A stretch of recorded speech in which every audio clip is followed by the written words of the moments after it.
están? Desde la Corte Suprema, como siempre, les doy la bienvenida a una nueva edición de nuestro programa En Palabras Simples del canal del Poder Judicial. Antes de iniciar con la conversación y presentarles el tema que vamos a tener hoy, quiero contarles con quién nos encontramos hoy, ¿cierto? Ella es Romina Urzúa, profesora de Derecho Laboral de la Universidad Católica. ¿Cómo está, Romina? Muchas gracias por estar hoy con nosotros. Gracias a ustedes también por la invitación.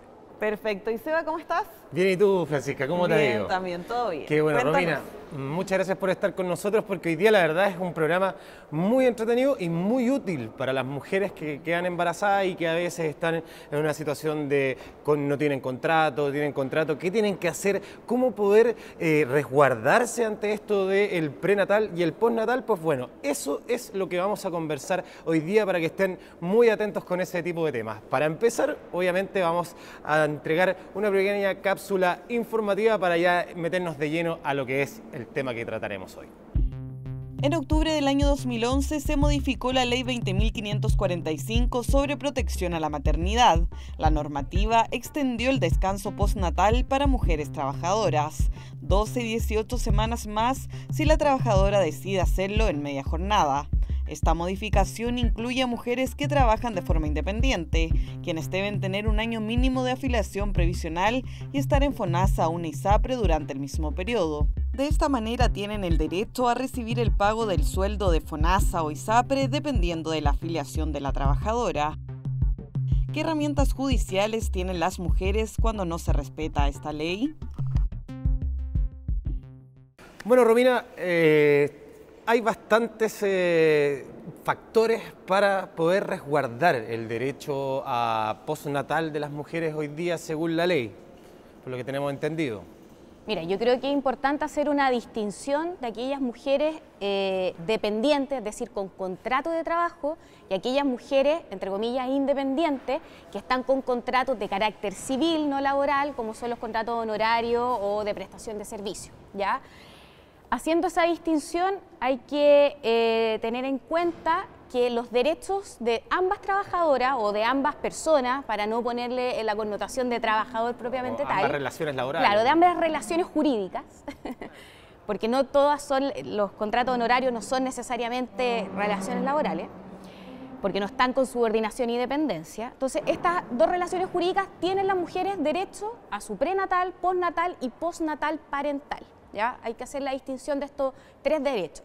El prenatal son 6 semanas antes del nacimiento del niño, el postnatal son 12 semanas después del nacimiento del niño y el postnatal parental hay dos modalidades, ¿ya?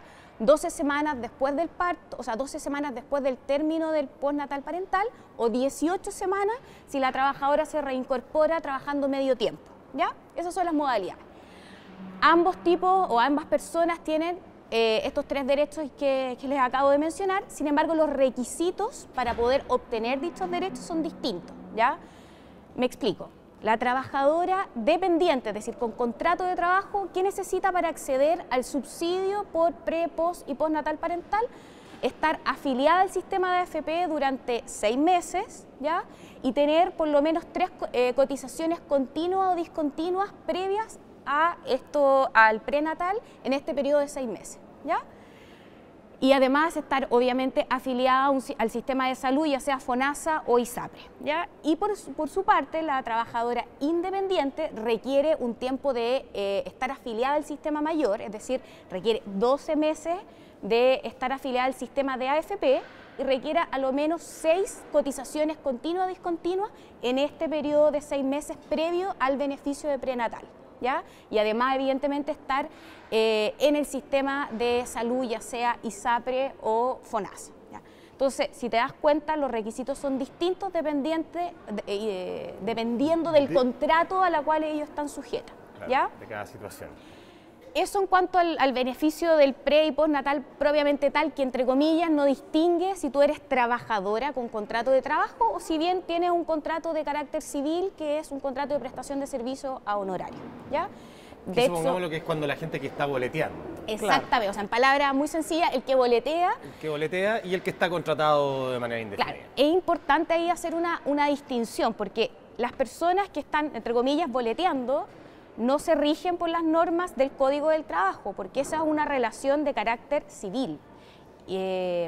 Por lo tanto, si yo quiero que me rija plenamente el Código del Trabajo, por ejemplo, si yo presto servicios boleteando y me despiden o terminan mi contrato a honorario y yo quedé embarazada y por lo tanto tendría derecho a fuero si estuviese contratada con un contrato de trabajo, ¿qué pasa en esa situación? ¿Ya?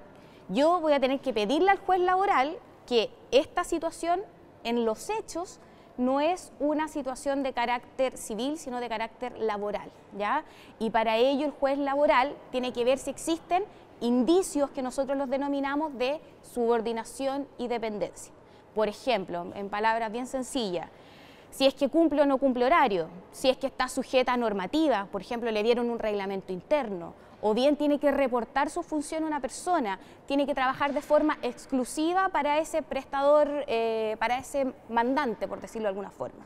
Si tiene que usar imagen corporativa, etcétera. Entonces, el juez laboral va a ponderar todos estos elementos, todos estos indicios, va a decir, mira, en realidad usted no pertenece al sistema civil, usted pertenece al sistema laboral y son aplicables las normas laborales.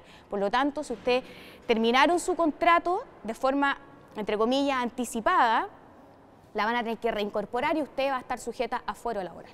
Igual eso es muy interesante porque en la práctica existen muchas empresas que prefieren mantener a sus trabajadores boleteando, ya sea porque, por ejemplo, no, lo que pasa es que prefiero en realidad que me paguen esa plata y que no me la paguen esas en cotizaciones, claro. Entonces en realidad yo prefiero boletear y todo ese tema, y es una, no sé si denominarla una práctica media mala en el sentido quizás para el trabajador. O sea, es completamente irregular para el trabajador y poco beneficioso. En ese minuto también que la gente sepa es como pan para hoy día, pero hambre para mañana, al final, de cierta manera, porque me estoy ahorrando el tema de las cotizaciones. Aún así, es importante que la gente sepa que existe un mecanismo dentro de la ley para que se resguarde sobre todo este tema del embarazo, que obviamente es muy importante para las mujeres. Claro, o sea, como les contaba al inicio, la mujer en sí está protegida por la seguridad social, ¿ya? O sea, independiente si tienes contrato A o contrato B, o sea, laboral o civil, tú vas a tener derecho a tu pre, post y postnatal parental. El beneficio lo tiene, porque el subsidio existe, ¿ya? En la medida que se cumplan estos requisitos. El tema es la protección que existe del Código del Trabajo propiamente tal, por ejemplo, derecho a alimentar al hijo, el derecho a salacuna cuando tú tienes una empresa con más de 20 trabajadoras, el derecho al fuero, o sea, el fuero. El fuero es súper importante. Es súper importante porque al final me asegura que después del postnatal tengo un año en que no me pueden despedir, salvo que el juez lo autorice porque se incurrieron en ciertas causales. Vencimiento del plazo, un incumplimiento grave, etcétera. Romina, la última modificación, ¿cierto?, a esta ley incorporó más aún a las mujeres que trabajaban de manera independiente. ¿En qué otros sentidos también están incorporadas, además de esto que tú nos contabas, ¿cierto?, de la diferencia de afiliación con la de contrato y la que no tiene contrato? Yo creo que esa es la diferencia como significativa, porque en definitiva dio protección de seguridad social a mujeres que tradicionalmente no tenían ninguna posibilidad de acceder a subsidios estatales y poder criar a su hijo los primeros 6 meses de una forma tranquila.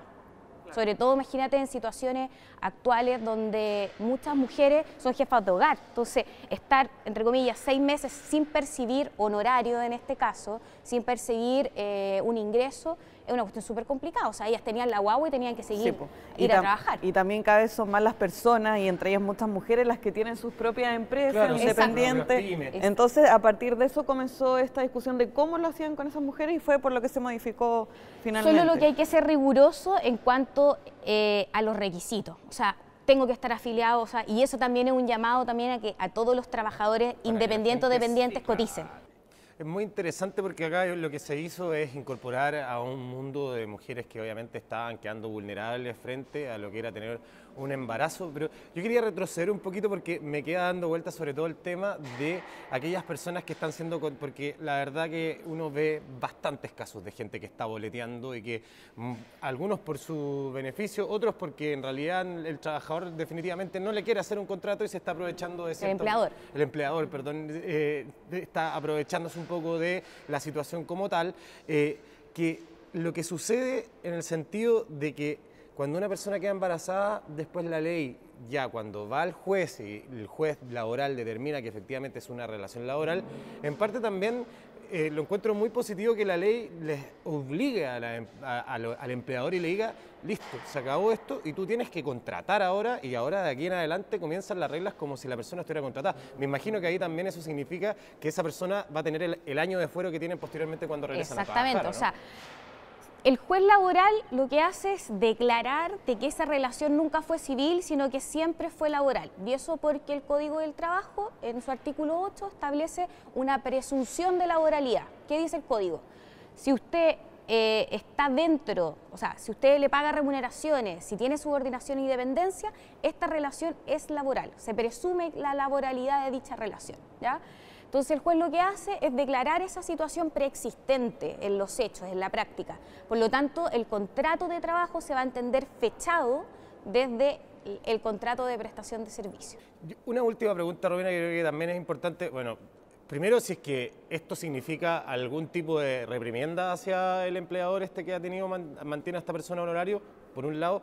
Y lo otro es que hay un tema también retroactivo con lo que son las cotizaciones. O sea, además el trabajador no solamente va a ser contratado, sino que además el empleador le tiene que empezar a pagar las cotizaciones que antiguamente no se las había pagado. Claro, mira, cuando se modificó el sistema procesal laboral, que ahora son las audiencias orales, rápidas, etcétera, también se estableció de que, por ejemplo, la AFP va a tener acción contra el empleador que adeuda cotizaciones. Entonces, si yo le informo al sistema que hoy 20, ¿a cuánto estamos? 27. 27 de mayo, lo vamos a dejar 27. ahí, pero hoy día, claro. Ya, por ejemplo, hoy, pero en realidad mi contrato de prestación de servicios partió en 1 de enero, ¿ya? Y por lo tanto mi contrato, y después el tribunal lo declara, por lo tanto se entiende que el 1 de enero se le informa eso al sistema, entonces la misma FP tiene la acción para decir, usted me debe cotizaciones. O sea, claro, en este caso, es más, sería desde mayo, y tomando en cuenta que tienen que ser 12 meses para atrás, podría llegar incluso a mayo del año pasado y el empleador tendría que pagar todas esas cotizaciones.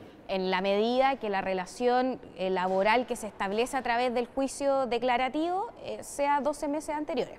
Perfecto.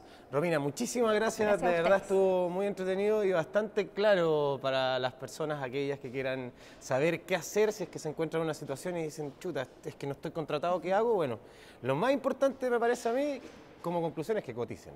Sí, Claro. siempre esa va a ser la conclusión Dato útil final a todo. para las mujeres trabajadoras que piensan ser madres también. Exacto. Y a ustedes los queremos dejar invitados, como siempre, a que revisen todas nuestras plataformas digitales del canal del Poder Judicial y nuestra página web www.poderjudicialtv.cl. Gracias, Romina, que Gracias estén muy a bien. ustedes. Que estén muy bien.